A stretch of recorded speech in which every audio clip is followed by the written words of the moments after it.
Yeah, I would have expected a true supporter of this bill to disengage from that conversation and say, look, if you read the bill, this is not an issue.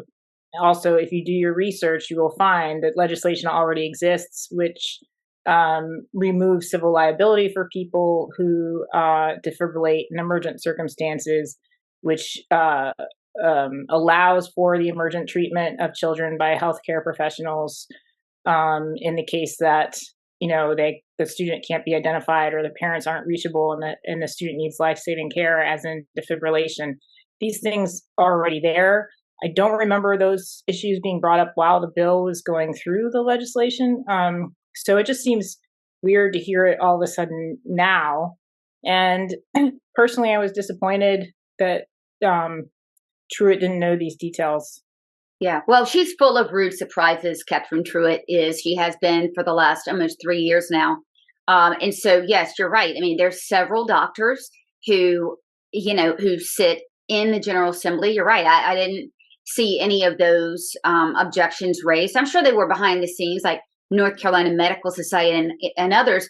They want what's called minor consent. So they want the child from as young as they can actually be to consent for their own care. Now, remember, North Carolina Constitution says that children 0 and up can actually consent to their own mental health treatment, with or without parental consent.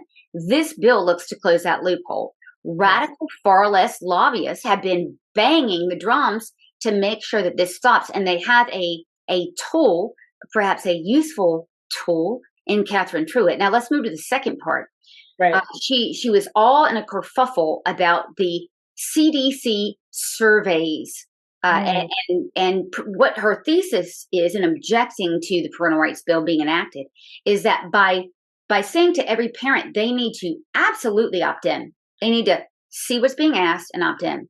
By doing that, the CDC can't do its job. Let me just put up here a few of the questions that the CDC is asking middle schoolers and high schoolers. And interesting to note, you and I actually put the kibosh on some of those surveys being done about a year and a half ago because of these very questions. And the middle school permission slip, get this, says, parent, we want to ask your child about abstinence. Do these questions look to you, Nancy, like they're asking about abstinence?